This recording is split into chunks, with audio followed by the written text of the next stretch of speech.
जो कि 80 करोड़ की है, वो उनके बेटे को भी दी जाए।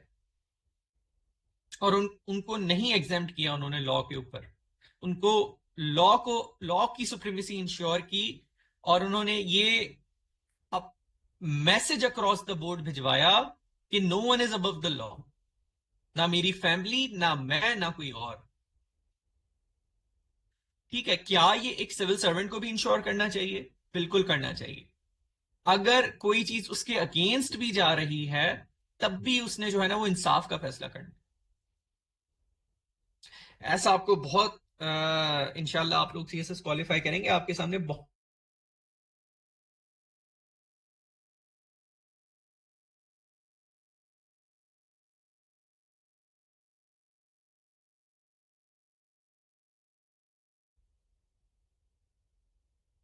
जी सॉरी। हाँ जी, तो simple, there was no NRO for the elite. जी बिल्कुल ऐसे ही, no NRO for the elite. तो जब आप अपनी ड्यूटी सर अंजाम दे रहे होंगे, बीइंग अ सिविल सर्वेंट, आपके पास रोज बहुत सिफारिशें आएंगी और आपके करीबी लोगों से आएंगी, और वहां पे बहुत मुश्किल होता है रिफ्यूट करना। लेकिन आपको ऐसे तरीके अपनाने पड़ेंगे, सीखना पड़ेगा कि जस्टिस भी अपहोल्ड हो, और आप किसी तरीके से अगले को भी ना पीव करें, ठीक है, ना अनॉय करें। ये खैर आर्ट है, आप सीख जाएंगे। तो खैर ये एक बहुत important responsibility of a civil servant. अब चलते हैं हम नेक्स्ट स्लाइड पे। Islamic governance a model for corruption free leadership. Again, क्या गुड गवर्नेंस के लिए करप्शन फ्री होना जरूरी है किसी भी स्टेट का, किसी भी सिटी का, किसी भी कंट्री का? जी बिल्कुल जरूरी है। क्या ये एक सिविल सर्वेंट की रिस्पॉन्सिबिलिटी है कि वो इंश्योर करे कि उसका ऑफिस करप्शन फ्री रहे, या उसके अंडर जो इदारे आ रहे हैं वो करप्शन फ्री रहें? जी बिल्कुल रिस्पॉन्सिबिलिटी। अब फॉलो हो रहा है नहीं हो रहा है वो एक अलग डिबेट है, लेकिन क्या ये रिस्पॉन्सिबिलिटी है इस्लामिकली? हाँ जी बिल्कुल रिस्पॉन्सिबिलिटी है ये इस्लामिकली। सूरह अल बकरा में देखते हैं कि क्या लिखा है। डू नॉट कंज्यूम, अच्छा मैं फिर से ये बोल रहा हूं, ये भी आयत हम पहले कर चुके हैं पिछले लेक्चर्स में, मैंने वहां से उठाई हैं। जब भी मैं लेक्चर प्रिपेयर कर रहा था, बजाय इसके कि मैं अपने नोट्स को, तो खैर मैंने रेफर किया और मैं कोई ऐसी आयात रेफर करूं जो कि नहीं है, मैंने इंश्योर किया, मैंने पहले लेक्चर्स को रिव्यू किया कि वही आयत डालूं जो कि हम पहले कर चुके हैं। तो ये आयत भी हम पहले कर चुके हैं, इसको इस तरह कर देते हैं, एक second.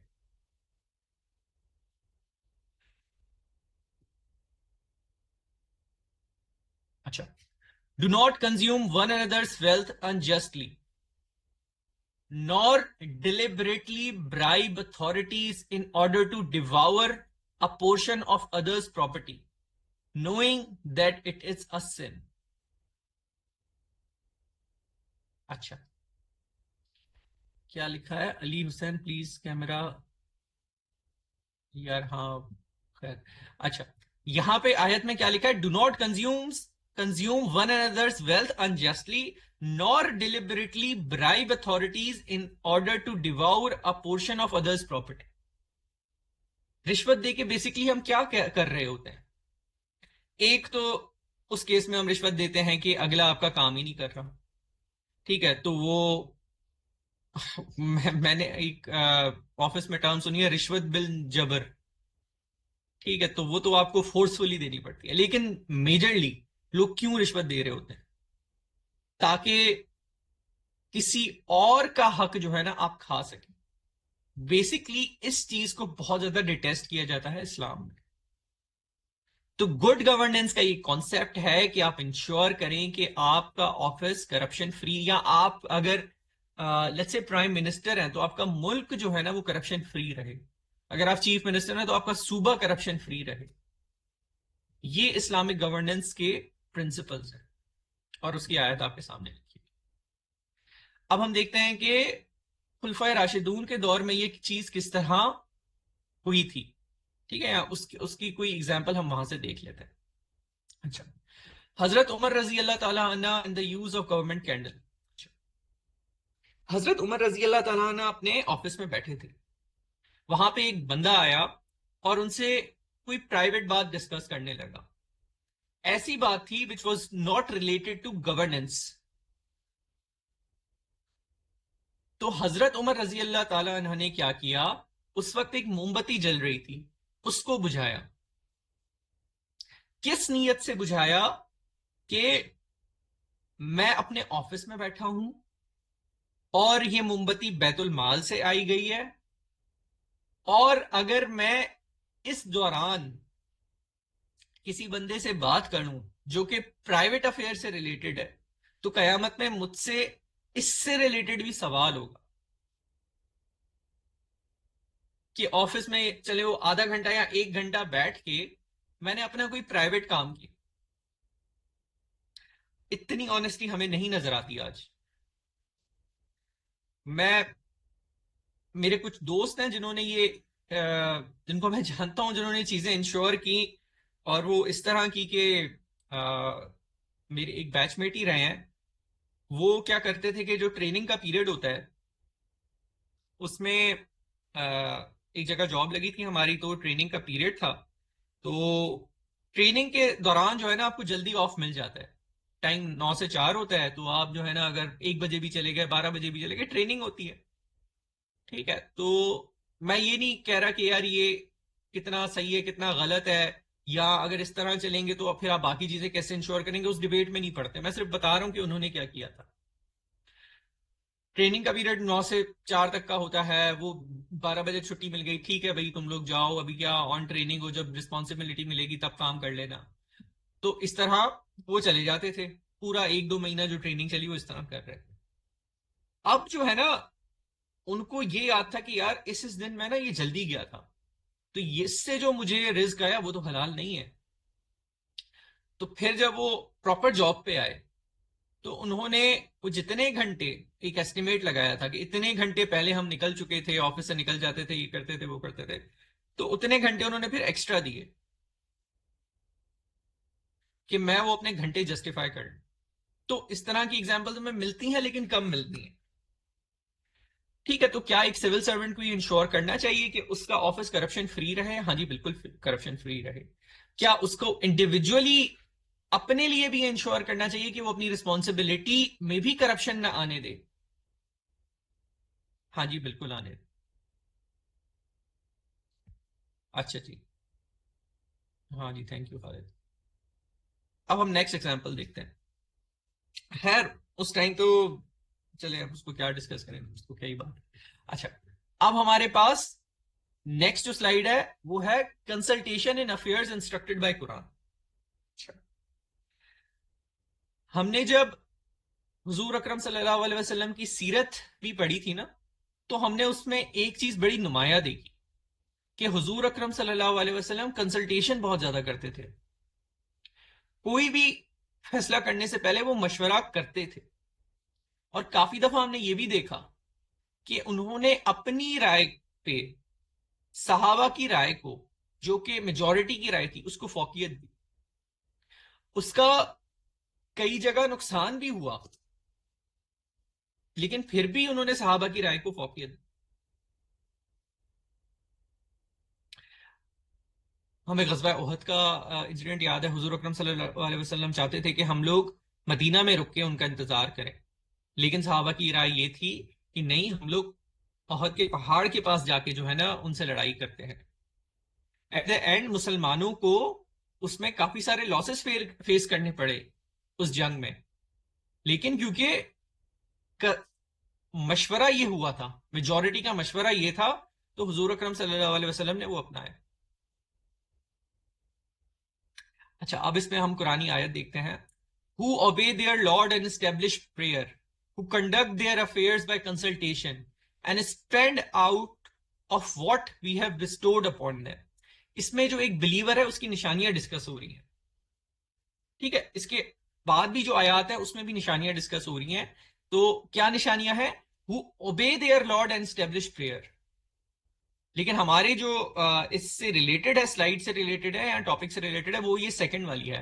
Who conduct their affair by consultation, वो मशवरा करके अपने अफेयर्स कंडक्ट करते हैं। और ये चीज हमें सीरत में भी नजर आती है। यहां पे मैंने हर जगह सारी एग्जाम्पल्स खुलफा राशिदून के दौर से इसलिए लिए हैं क्योंकि हम क्या करना चाह रहे हैं, एक तीर से दो शिकार करना चाह रहे हैं। हम जो है वो उस सब टॉपिक को भी हिट करना चाहते हैं जिसमें गवर्नेंस रिलेटेड टू खुलफा राशिदून का जिक्र हो। ये क्या लिखा है अहमद ने, सर हजरत अली ने हमारे अंदर को भी खत लिखा था कि और उसमें से तीन चीजों की तनकीद की थी, करप्शन को स्टॉप करना, गुड गवर्नेंस प्रोवाइड। यार रेफरेंस नहीं मिल रहा, ढूंढे यार। मैंने भी वैसे ये पढ़ी हुई है, मुझे आ, अगर मेरी नज़र से गुजरी ये क्या नाम है, ये इंसिडेंट गुजरा तो मैं आपको शेयर कर दूंगा।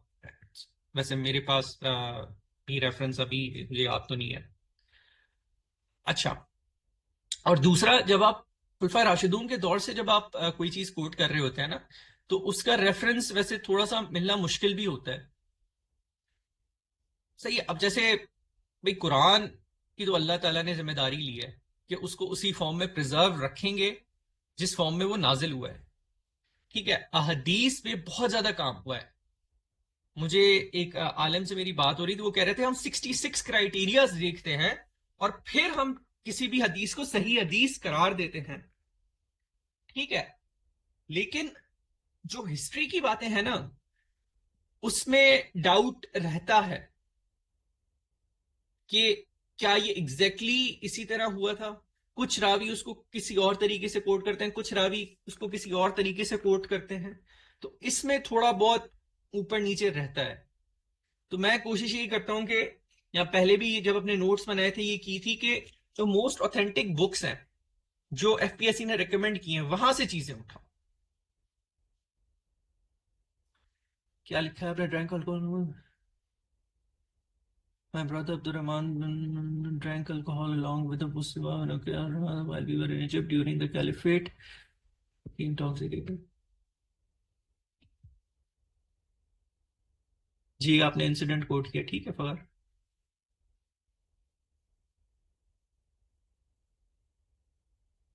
अब्दुल रहमान, अच्छा मैंने ऊपर कहीं कोट,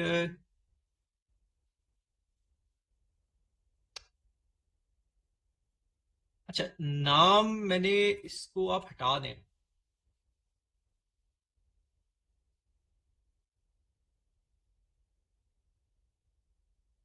ठीक है, देखिए इसमें ऐसे नाम कोट करने की जरूरत नहीं है, और वैसे आप सही कह रहे हैं, ये मैंने भी यही पढ़ा है। अब यहाँ पे अब्दुल्ला पता नहीं क्यों कोट हो गया था, शायद कोई टाइपिंग में इशू हो। थैंक्स यार, थैंक्स फॉर करेक्शन। लेकिन मैं तो यही प्रेफर करूंगा कि आप इसमें सिर्फ सन लिखें, क्योंकि अच्छा इसके बारे में बताऊं, मैंने ये काफी जगह से मैंने पढ़ा। ठीक है, उसमें भी काफी डिफरेंस ऑफ ओपिनियन भी नजर आया, लेकिन जो मोस्ट ऑथेंटिक मुझे लगा वो यही था। मतलब कि मतलब कुछ किताबों में जो है ना, वो कुछ और भी गुनाह सर्जद किए गए, ठीक है, उसका जिक्र था। या फिर कुछ बुक्स में मतलब कुछ और बातें थी, लेकिन मैं जो फाइनली जो मुझे बुक का भी नाम नहीं याद आ रहा, जहां से मैंने उठाया था, लेकिन वो एफपीएससी रिकमेंडेड थी। ये यार थैंक यू, आपने इसमें पॉइंट आउट कर दिया। खैर, आप नाम ना कोट करें and you will be good enough. अच्छा, अच्छा, अब हम, अच्छा, अच्छा, अब हम आते हैं कंसल्टेशन ऑफ अफेयर्स पे। अब हम देखते हैं कि खुलफा राशिदून के दौर में इससे रिलेटेड हमें क्या एग्जाम्पल मिलती। हुजूर अकरम सल्लल्लाहु अलैहि वसल्लम जब इस दुनिया से चले गए, तो आप हमने पहले भी पढ़ा है, ठीक है, और बहुत फेमस है कि हजरत अबू बकर सिद्दीक ने जिहाद किया किनके खिलाफ, जिन लोगों ने जक़ात नहीं दी। लेकिन उस जिहाद से पहले उनको काफी जगह पे रेजिस्टेंस का जो है ना वो सामना करना पड़ा, सहाबा की तरफ से। और हजरत उमर रजी अल्लाह ताला अन्हु का भी इनिशियली ये ओपिनियन था कि हमें अभी उनके खिलाफ एक्शन नहीं लेना चाहिए, उन लोगों के खिलाफ जो जक़ात नहीं दे रहे। क्यों? क्योंकि अभी हम, बाकी सहाबा का भी और उनका भी ओपिनियन था, अभी हम बहुत सारे मसलों में जो है ना वो जकड़े हुए हैं, तो अभी हमें ये जो है ना एक्शन नहीं लेना चाहिए। लेकिन फिर हजरत अबू बकर सिद्दीक रजी अल्लाह ताला अन्हु ने कन्विंस किया सहाबा को भी, हजरत उमर को भी, कि देखें ज़कात एक मेन पिलर ऑफ इस्लाम है, अगर हम इस पे अभी एक्शन नहीं लेंगे तो उम्मत में और बहुत ज्यादा खराबियां पैदा होंगी। और फिर जब उन्होंने उनको कन्विंस किया, वो कन्विंस हुए, फिर मेजोरिटी का ओपिनियन उसके फेवर में गया, फिर उन्होंने जो है ना उन लोगों के खिलाफ जिहाद किया और उसके अच्छे रिजल्ट्स हमें नजर आए। ठीक हो गया जी, क्लियर है? अभी हम आगे बढ़ें या इसके बारे में कोई क्वेश्चन है तो पूछ लें।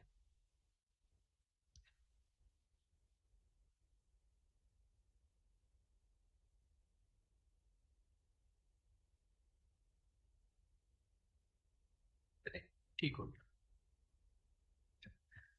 अब हम देखते हैं transparency and honesty in leadership. कोई क्वेश्चन हो तो आप लिख दीजिएगा। अच्छा, इसके बारे में देखते हैं कि कुरानिक वर्स क्या है। And do not mix the truth with falsehood और conceal the truth while you know. ये भी सूरह बकरा की आयत नंबर 42 है। अच्छा, अब हमें हजरत अली की एक एग्जाम्पल मिलती है जो कि मैं जुडिशल सिस्टम वाले लेक्चर में भी कोट कर चुका हूं, मैं दोबारा यहां पे आपको वो बयान कर देता हूं। अच्छा जी, हुआ ये था, हजरत अली रजी अल्लाह ताला अन्हों का आर्मर जो है ना, शील्ड होती है जो, ठीक है, वो कहीं गुम हो गई थी।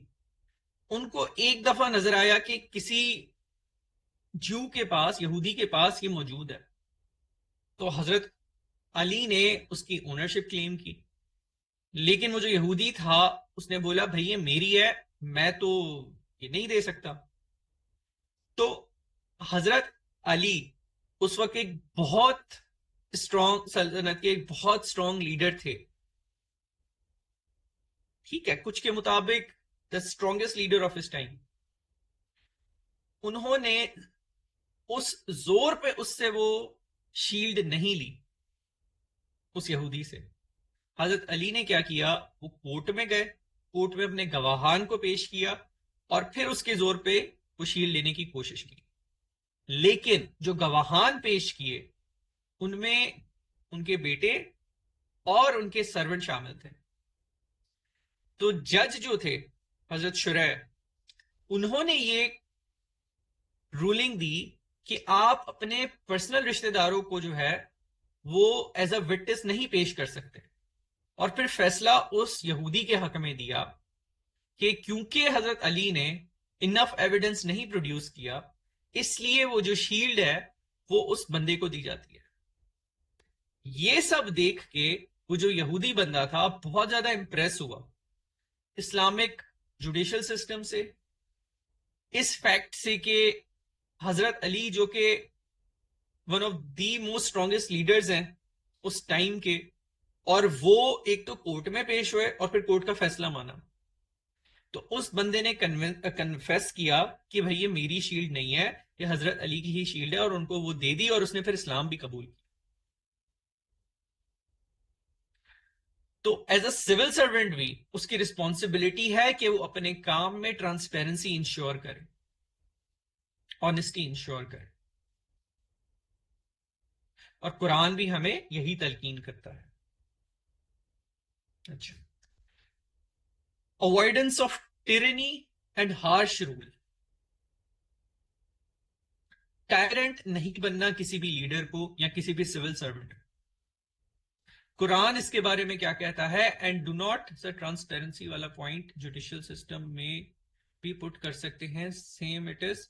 यार ये जो पॉइंट, ये जो है ना पूरा इंसिडेंट, ये मैंने उठाया ही वहां से है, जुडिशियल सिस्टम से, ठीक है। तो ये आप वहां पुट कर सकते हैं। आयत का मुझे याद नहीं आ रहा कि ये मैंने वहां से उठाई है या नहीं, लेकिन ये पूरा इंसिडेंट वहां भी मैं आपको बता चुका हूं, तो ये आप बिल्कुल वहां पे पुट कर सकते हैं। अच्छा, इसके बाद, हाँ नेक्स्ट, एक सिविल सर्वेंट को टायरेंट नहीं होना चाहिए। ठीक है, कुरान की हमने आयत पढ़ ली। अब देखते हैं कि हमें हिस्टोरिकल एग्जाम्पल क्या मिलती है।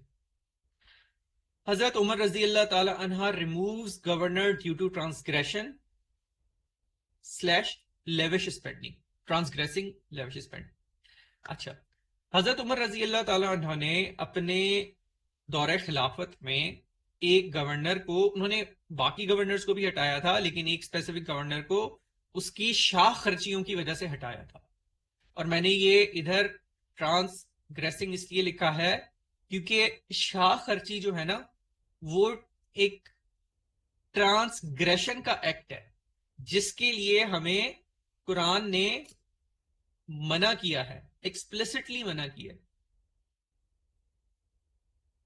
अगर आप यहां पे सीरिया का गवर्नर नहीं लिखना चाहते तो आप ना लिखें, क्योंकि ये तो बहुत ज्यादा उस मतलब हिस्टोरिकल रिकॉर्ड से बात प्रूव होती है कि उन्होंने गवर्नर्स को हटाया था due to their lavish spending, और ये मैसेज वो भिजवाना चाह रहे थे बाकी गवर्नर्स के लिए कि देखें, ये जो आपको लीडरशिप मिली है ना, ये अमानत है,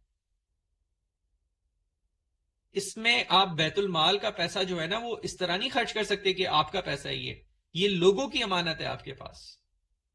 तो वो लेविश स्पेंडिंग को डिस्करेज करना चाह रहे थे।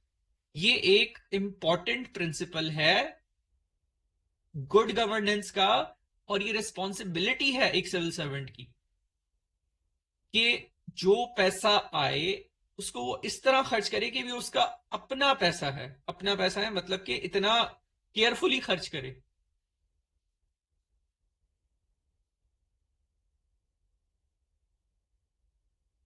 ठीक हो गया। तो ये भी एग्जाम्पल है जो कि हम चारों जो सब टॉपिक्स हैं वहां पे हम कोट कर सकते हैं। अच्छा जी, उसके बाद आ गया accountability. And stop them for they will be questioned. ये कुरान की आयत है अकाउंटेबिलिटी से रिलेटेड। हजरत उमर रजी अल्लाह ताला अन्हु questions his own son for extra cloth. अच्छा, अब ये जो इंसिडेंट है ये भी मैं पहले आपको बता चुका हूं, मुझे लेक्चर नहीं याद आ रहा, लेकिन ये भी हम लोग डिस्कस कर चुके हैं। ठीक है, इसमें हुआ क्या था, हजरत उमर रजी अल्लाह ताला अन्हु ने कुछ कपड़ा डिस्ट्रीब्यूट किया था लोगों में, और फिर वो एक दफा जब वो खुतबे के लिए खड़े हुए तो लोगों ने देखा कि हजरत उमर रजी अल्लाह ताला अन्हु अन्हो के पास जो कपड़ा है वो तो ज्यादा है। मिसाल इसकी इस तरह है कि भाई अगर हजरत उमर रजी अल्लाह ताला अन्हो ने सब में 5 मीटर कपड़ा डिस्ट्रीब्यूट किया तो उनको भी 5 मीटर मिलना चाहिए, लेकिन लोगों ने देखा कि ये तो 8 मीटर कपड़ा मिला हुआ है इनको, क्योंकि वो उनकी बॉडीली रिक्वायरमेंट ज्यादा थी। कहा जाता है कि वो उनकी हाइट ज्यादा थी, उनकी बॉडी जो इस तरह थी कि उनको कपड़ा ज्यादा चाहिए था। ठीक है, तो लोगों ने ये, मैं ये 5 और 8 मीटर वाली आपको एग्जांपल दे रहा हूँ, ये बुक्स में इस तरह नहीं नोट लिखी हुई, लेकिन मैं मतलब को समझाने के लिए एग्जांपल दिया। तो लोगों ने देखा कि हजरत उमर ने तो ज्यादा कपड़ा जो है ना वो इस्तेमाल किया हुआ है।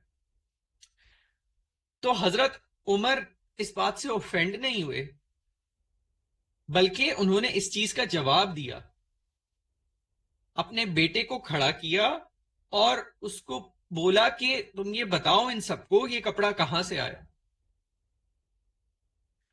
तो कुछ रिवायात में ये इस तरह चीज बयान की गई है कि उनके बेटे ने बताया कि भाई ये मैंने हजरत उमर रजी अल्लाह ताला अन्हु को, अपने वालिद को ये गिफ्ट किया है। ठीक है, और कुछ रिवायात में ये चीज है कि जो हिस्सा उनको मिला था, उनके बेटे को मिला था, उस हिस्से में से वो हिस्सा मैंने उनको दिए। अच्छा, यहां पे भी अगर आप थोड़ा सा सेफ प्ले करना चाहें ना तो आप नाम हटा सकते हैं, ये सन कहना इनफ है। मैं वैसे ये कोशिश करता था, स्पेशली जब मैं देखिए, हदीस का तो एग्जैक्ट रेफरेंस मिल जाता है, ठीक है, इसी तरह कुरानी आयत का भी आप रेफरेंस मिल जाता है, आप उसे वेरीफाई भी कर सकते हैं दोनों चीजों। अगर आपके पास सही बुखारी है, आप सही बुखारी के उस पे जाके ना आप वेरीफाई कर सकते हैं कि हाँ भाई सही बुखारी में क्या ये हदीस नंबर मौजूद है या नहीं मौजूद। ठीक है, क्योंकि मैंने भी इंटरनेट से ही उठाई होती थी चीजें। अब वहां पे हो सकता है कि क्या पता कोई जानबूझ के नहीं, किसी से गलती में ही वो आयात गलत रेफरेंस हो गई हो। मैं जाकिर नाइक साहब का एक लेक्चर सुन रहा था, हालांकि वो कितने बड़े स्कॉलर हैं और वो कितना मतलब लेक्चर से पहले चीजें सही तरह से देखते होंगे। उनके लेक्चर में भी एक आध चीज मुझे ना ऐसी नजर आई जो कि ऑथेंटिक सोर्सेज से मतलब डिफरेंट थी। ठीक है, बाद में उन्होंने उसको क्लैरिफाई भी किया था कि वो स्लिप ऑफ टंग की वजह से वो शायद वो गलत हो गए या कुछ इस तरह उनसे वो मिस्टेक हो गई। लेकिन इस तरह की चीजें पॉसिबल है। ठीक है, तो इसलिए फिर मैं क्या करता था कि जैसे ये यहाँ पे सन का मैंने नाम कोट किया हुआ है ना, वो फिर मैं सिर्फ सन लिख देता था। ठीक है, यहाँ कभी कहीं डॉटर लिखा है तो मैं बस वो डॉटर का नाम नहीं लिखता था। ठीक है, उससे क्या होता है कि चलें आप गलत नहीं होंगे। जिस तरह अभी वो पीछे की एग्जाम्पल थी, तो वहां पे पता नहीं वो क्यों वो नाम आ गया था। शायद मैं कॉपी कर रहा हूँ तो मैंने वो ध्यान नहीं रखा। तो आई होप ये कॉन्सेप्ट आप समझ गए होंगे। अच्छा, इसके बाद एक और चीज जो बहुत इंपॉर्टेंट है गुड गवर्नेंस में या एक पब्लिक सर्वेंट के लिए अपनी ड्यूटीज डिस्चार्ज करते हुए, वो ये है, सर इंटरनेट पर सही बुखारी एक्सेट्रा को वेरीफाई कर सकते हैं, मींस कोई वेबसाइट अगर वो तो शेयर कर दीजिएगा। यार मैंने अपने टाइम पे तो ये किया था, मेरे पास सही बुखारी मौजूद थी। ठीक है, बल्कि एक सॉफ्टवेयर था मेरे पास जिसमें जो है ना वो सारी चीजें जो है ना मतलब अगर आप मतलब उस सॉफ्टवेयर के अंदर सारी जो है ना वो सह सत्ता मौजूद थी, छः के छः हदीस की जो मोस्ट ऑथेंटिक बुक्स हैं वो मौजूद होती थी। तो मैं उस सॉफ्टवेयर से वेरीफाई करता था। मैंने रिसेंटली वो सॉफ्टवेयर चला के देखा था, अब वो चल नहीं रहा था।